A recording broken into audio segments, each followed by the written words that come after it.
శ్రీ సూక్తము 5వ రుక్కు.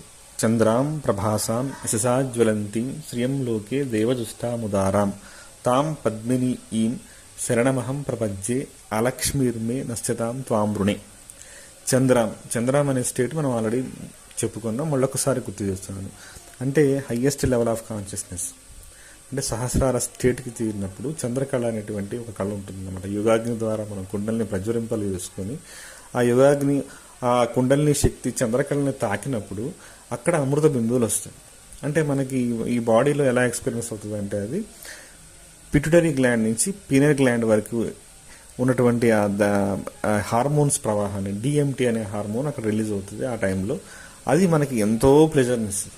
అది మనం రోజు కూడా కొన్ని సెకండ్ల పాటు ఎక్స్పీరియన్స్ అవుతూ ఉంటాం. ఆ స్టేట్ని చంద్ర అంటారు, హైయెస్ట్ లెవెల్ ఆఫ్ కాన్షియస్నెస్. ప్రభాసం అంటే వెలుగుతూ ఉంది. ఏది వెలిగేది? దాని యొక్క యశస్సు, అంటే దాని యొక్క ప్రభావం. యశస్సు అంటే కీర్తి. ఫర్ ఎగ్జాంపుల్కి మహాత్ముడు, కొంతమంది వ్యక్తులు చనిపోయి కూడా ఉంటారు, కానీ వాళ్ళ మాట ఇప్పటికీ నడుస్తూనే ఉంటుంది కొన్ని సంవత్సరాల పాటు. ఒక మహాత్ముడు ఒక సంకల్పం తీసుకుని అక్కడ కొంత ఎనర్జీని పోజు చేస్తాడు, బట్ కొన్ని సంవత్సరాలైనా కూడా అక్కడ ఉండాల్సిన ఫిజికల్గా అతను లేకపోయినా కానీ ఆ వర్క్ జరుగుతూనే ఉంటుంది.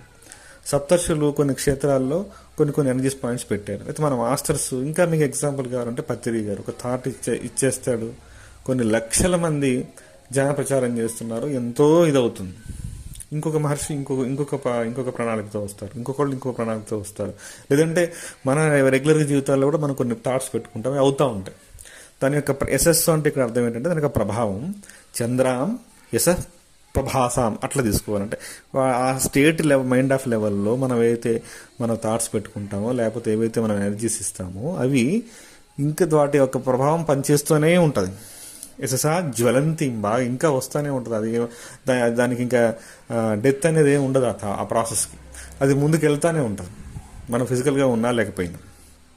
శ్రియం లోకే దేవజుష్టాముదారం. లోకము అనే పదానికి అర్థం ఏంటంటే స్థితి. మీ స్థితి మీది, నా స్థితి నాది. మీ యొక్క ఉనికి మీది, నా యొక్క ఉనికి నాది. ఎవడి లోకం వాడిది. ఆ స్టేట్కి వస్తాం అనమాట. ఇక్కడ శ్రీయం అంటే అమ్మవారి యొక్క పేరు. శ్రీయం అంటే లక్ష్మీదేవి. చంద్రాం ప్రభాసాం యశసాజ్వలంతీం శ్రియం లోకే దేవజుష్టాముదారం. దేవతలు కూడా నేను ఆరాధిస్తున్నారు. దేవత అంటే మొత్తం సృష్టి నడిపేటువంటి దేవతా శక్తులన్నీ కూడా ఈ ఎనర్జీనే పట్టుకుంటున్నాయి, ఈ ఎనర్జీనే ఆరాధిస్తున్నాయి అన్నటువంటి పాయింట్ ఆఫ్ వ్యూలో. మన శరీరంలో దేవతలు ఏంటి? 33 రకాల దేవతా శక్తులు మన శరీరంలో పనిచేస్తూ ఉంటాయి. ఈ 33 రకాల దేవతా